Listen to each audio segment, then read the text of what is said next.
The sledgehammer crashed against my fence with a sickening crunch, and I froze, my coffee mug halfway to my lips. Karen Vanderholt, the self-appointed queen of our HOA, stood in my backyard, her designer coat gleaming under the morning sun, her face twisted in a sneer.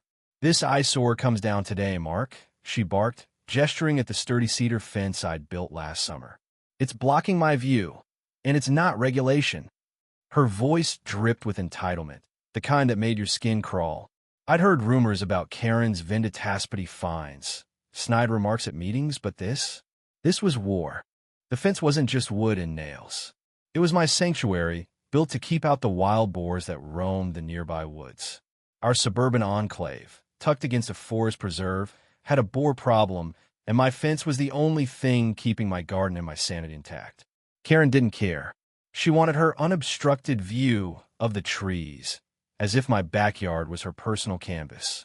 I tried reasoning, citing the HOA bylaws that permitted my fence, but she waved me off, her manicured nails flashing. "I make the rules here," she said, and I swear the air grew colder. That night, I couldn't sleep. Karen's threat echoed in my mind, and by dawn, I found her at it again, prying at my fence with a crowbar, her face a mask of smug determination. I grabbed my phone, heart pounding, and started recording. "Karen, stop," I shouted, but she laughed, a sharp grating sound. "You'll thank me when this dump looks civilized," she snapped, splintering another board. I called the police, but they said it was a civil matter. I was on my own. Then came the twist I didn't see coming. Mrs. Delaney, the quiet widow next door, shuffled over, her walker creaking. She was the last person I expected to intervene. Karen had bullied her into removing her bird feeders last year, claiming they attracted pests. But Mrs. Delaney's eyes blazed with a fire I'd never seen. "I've had enough of you, Karen," she said, her voice trembling but firm. She revealed she'd been documenting Karen's antics for months, photos, emails, even recordings of Karen's strong-arming neighbors into compliance. "I sent everything to the HOA board," she said, and my jaw dropped. This wasn't just my fight anymore. The confrontation came at the next HOA meeting, a packed room buzzing with tension. I brought my video of Karen vandalizing my fence, and Mrs. Delaney presented her dossier, damning timeline of Karen's abuses. Neighbors gasped as the evidence piled up.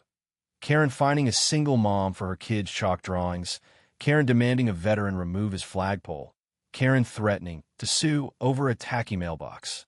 The room turned on her, voices rising in a chorus of outrage. Karen, in her pristine blazer, stood defiant at first, claiming we were jealous of her standards. But the tide was shifting, and her smirk faltered. Then came the boars. That night, with my fence half destroyed, the inevitable happened. I woke to a crash and saw shadows moving in my yard. Wild boar, 6 of them, had stormed through the gap Karen left.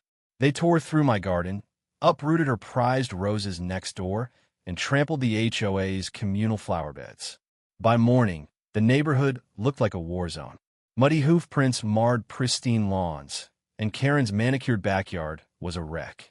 Neighbors gathered, furious, their phones out, snapping photos of the destruction. Karen tried to deflect, blaming me for the fence, but the crowd wasn't having it. "You did this," shouted Tom, a gruff mechanic who'd clashed with Karen before. "You let those beasts in." The fallout was swift. The HOA board, armed with Mrs. Delaney's evidence and my video, voted unanimously to remove Karen as president. She stood there, red-faced, as neighbors recounted her tyranny, years of petty power plays unraveling in minutes. But the real blow came when the county fined the HOA for the board damage, citing negligent property management. Karen's name was on the report, and whispers of a lawsuit against her began to circulate. Her arrogance had cost us all, and she knew it. I watched her storm out, her heels clicking, her face a mix of fury and humiliation. For the first time, she looked small. Rebuilding wasn't just about the fence. It was about the neighborhood.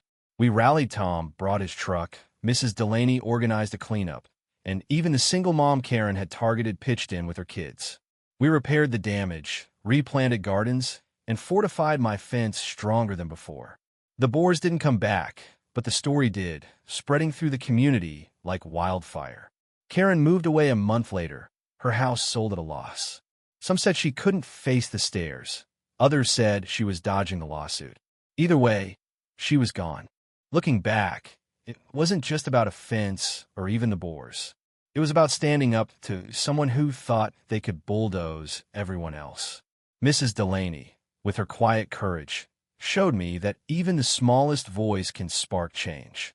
We're stronger now, closer as a community, and every time I see my fence, I'm reminded, no one's untouchable, not even a Karen. What do you think? Where do you draw the line between standing your ground and letting go? Share your thoughts. I'd love to hear them.